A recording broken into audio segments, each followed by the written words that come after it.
your dome light on so he has a better visual. Think of all the required to have seconds. Your house isn't the right color, or your grass is 1 centimeter too high. It could be horrible. Maybe you can't get her. Absolutely. Okay. You know, once again, crazy wind, and you hear the gusts coming in right now and how quickly it comes and just kind of knocks you over and knocks your hat off. It's a horrible scenario for all of the homeowners affected in this area. Go and grab hands, say, hey, listen, man, I want to help you. And then we pray. What do the students mean to you guys? I tell all the kids, I mean, I feel like they're my kids. And voyeurism is a type of paraphilia that's more associated with men. It's extremely creepy.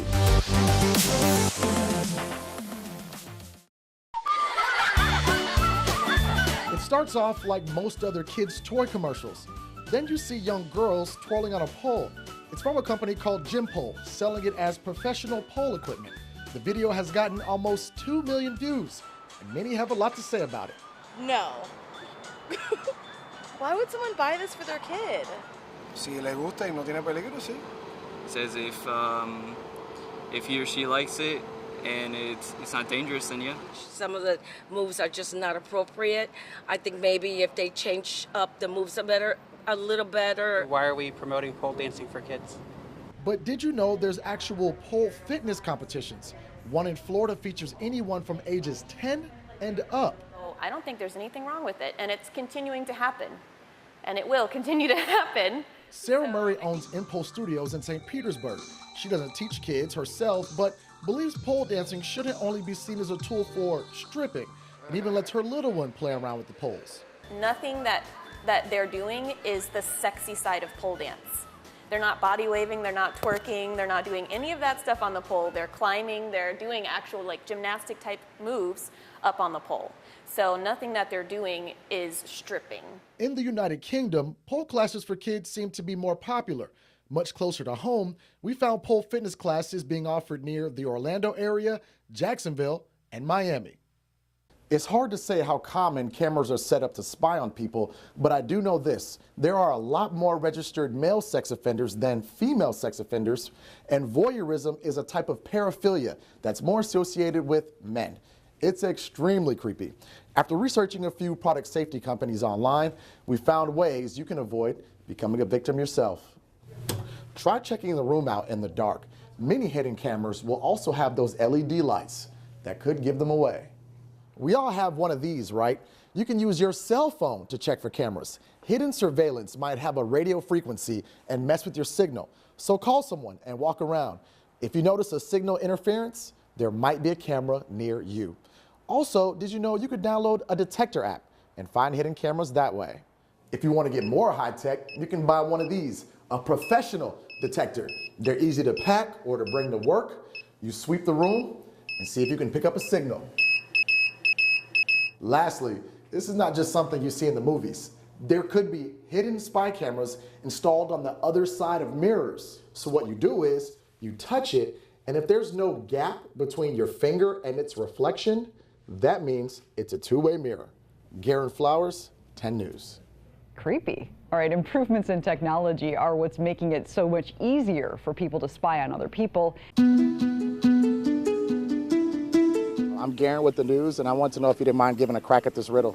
Father and son are in a horrible car crash that kills the dad. The son is rushed to hospital. Just as he's about to go under the knife, The surgeon says I can't operate. The boy is my son. Often when I'm out reporting, I mention a job title, but not a gender, and someone will automatically fill in the blanks, assuming it's a man or woman, something all of us have probably done one time or another.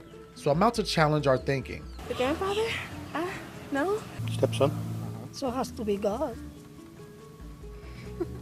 You really have a good angle on my confused face. I can't figure it out. Can't figure it out? No. I don't know. That's crazy. I have no idea. Sperm donor. I don't know. We posed this riddle to 15 people.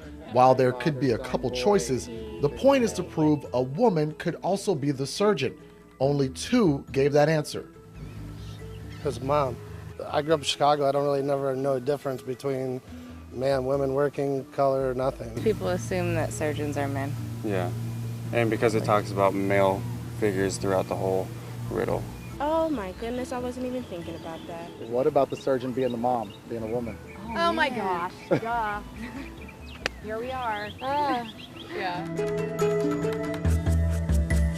On a different day, we spoke to 15 more people, but this time changed one word, surgeon, to nurse. And this is what happened. His mom. Mother. Yeah. Got to be his mother. Looks like his mother. Is it the mama? Right. Wife, rather. His mother. That's not that hard. There was nothing that frightened me, and so I just jumped in. It's a really wonderful profession. I'm Steven. I'm going to be your nurse today for a little while. You always pretty. Ashley Butler and Stephen Winglass work in fields mostly dominated by the opposite sex. They hope talking about it helps you realize there should be no gender assigned to any job in America. All right, cool. Stephen has been a nurse for 3 years at Tampa General Hospital. You know, coming in, there's always stigmas that are against you. But I feel like, for the most part, it's very warm, very accepting. And Ashley. If I could go back to the days where I could just work on cars all day, it'd be perfect. Always liked taking things apart and putting them back together. One day, she got the opportunity of a lifetime. So a meeting at a Panera Bread, standing in line, turned into now a 10-year career. Navigating a heavily male-dominated field as the franchise owner of an auto shop. We gotta be twice as good. We gotta show up better. We just gotta have a better presentation. We can't fumble the ball as much as our male counterparts. Sexism and inequality are still major problems in America.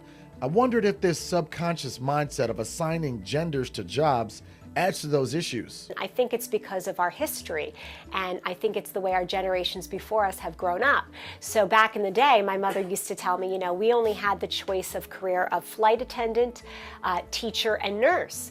And as the years have progressed, then it's become more of a, you know, you would say equal opportunity, a woman's world. None of us are perfect, but next time you hear doctor, lawyer, teacher, babysitter, CEO, and so on, don't assume who's behind the title.